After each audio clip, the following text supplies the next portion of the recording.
Hi, this is Resilient Building Cooperative Talk. I'm Matthew Andrews. Today I want to talk about the 7 ways to maximize your rebate for the MassSave Renovations and Additions program. I actually just completed my first rebate for a client who got $2,101.02 back on his project. And it wasn't an easy project. I learned a lot along the way, things that I want to share with you. Here are the top 7. The first thing to know is to get your HERS rater in there before you begin your project, before demolition begins, so that your HERS rater can take a blower door test. The blower door test is the single most important number in the whole rebate program. It shows how leaky the house is. You want a before number and an after number. If you are already in the middle of a project, you can still call in a HERS rater and get a MassSave rebate, but we use a standardized baseline air change ACH 50. It's air changes per hour at 50 pascals of 10.2. 10.2 is pretty leaky, but there are a lot of old houses in New England. I've gotten a lot of numbers much bigger than that. The leakier your house is before, the more credit you get for having a tighter house at the end. When you're starting at 10.2, you got to get really tight to get a good rebate.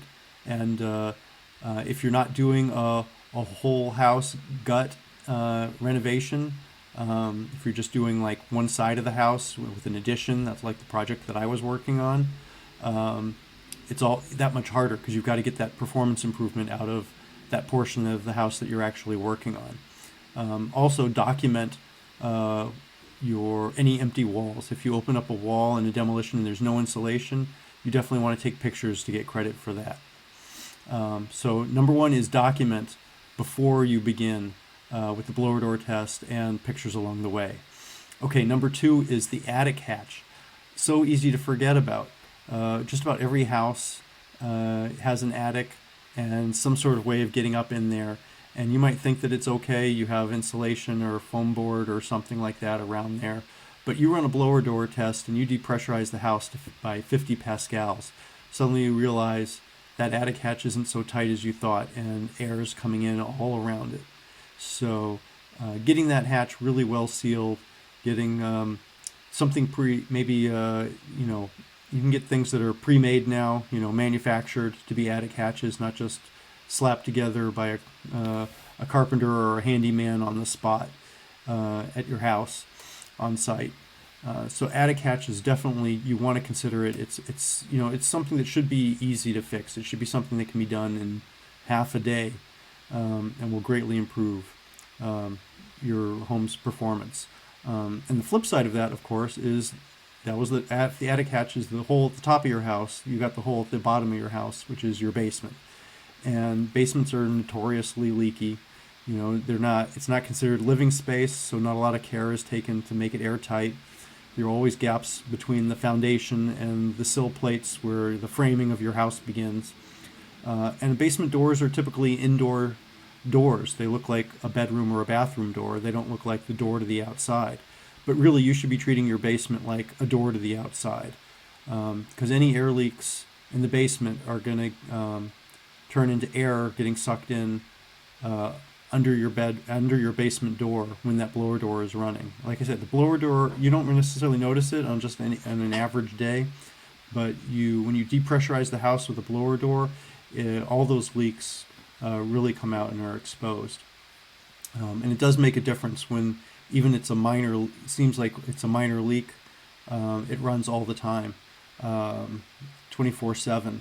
And your whatever heating or cooling you're trying to do is trying to keep up with that. And in fact, you might think, oh, well, cold air sinks, right? So it doesn't matter. But actually, even more important than the fact that cold air will sink is that if you have leaks in the attic and leaks in the basement, warm air is going to be escaping out the top through your attic, and that's going to be pulling the cold air in from your basement. So even if that air is cold and you think it's going to sink because it's cold, it's not. It's actually going to get pulled up through the basement into your living space and make you feel cold. So number 4 is the chimney. And the chimney can include fireplaces. Often there's a damper on the fireplace that you can close when you're not you're not running a fire in your fireplace. You can close it up, but it's still just, a metal door that's opening and closing in there, and it's not tight at all. Air will come through there. Also, even if you're not using that fireplace, even if you don't have a fireplace, some houses have chimneys and no fireplace, but it's an exhaust for your furnace. And often there are clean out hatches or dampers in the basement, or when they built in the HVAC line, built into the furnace exhaust line. There may be some sort of little damper or hatch that will open up, and usually those are leaky too. There's no kind of seal around them, around the edge, no gaskets, no weatherization. So these are very easy things to fix that will greatly improve the performance of your house on a blower door test. So the next one, number 5, home heating oil. If you've got a tank in your basement, or out in your backyard, if you're burning oil to heat your home, you can really get a much better result on your rebate by switching to air source heat pump, best of all.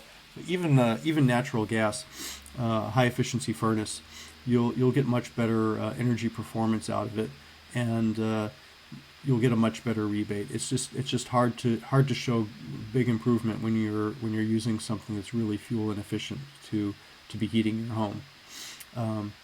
6 is cathedral ceilings. A cathedral ceiling means that instead of having an attic up there, you've got a nice like you've got a nice cathedral style ceiling, and that's very aesthetically nice, to have this high ceiling, but it creates a lot of extra volume for your house, so that creates more air inside that needs to be conditioned. It also means less space for insulation, so you could be using like the best closed cell spray foam on the market, but if you only have 8 inches of space up there in your cathedral ceiling to put it, you're going to be very limited in what your final R value is.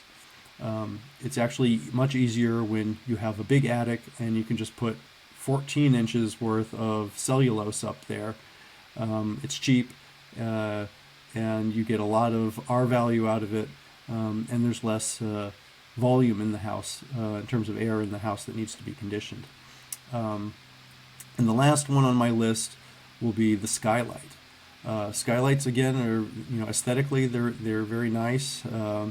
You might like the skylight. It's a trade-off though, because it's like a window, but when it's on your ceiling, going through the ceiling to the roof, it's even more costly penetration in your building envelope than a window, because the insulation up there is much deeper, much more important, and it's really undermines the overall performance of a ceiling roof assembly. So those are my 7. Get tested before you begin your project. Have that hearse rater out there. Address attic hatches. Address basement doors. Seal any penetrations look for leaks in your chimney, whether it's the fireplace or the furnace. Get rid of that home heating oil. Let's get to something more efficient. Air source heat pumps are really the best. Cathedral ceilings and skylights, they have an aesthetic to them, but they are costly in terms of energy. If you can fix or avoid those problems, you can really get a good rebate with the MassSave Renovations and Additions program. So I just wanted to put out this video here to help people hopefully get more out of their home renovation project. And please remember to like the video, subscribe, comment below, send me any questions you want me to address something else. and we'll be back here again making more videos again soon. So thanks so much for watching.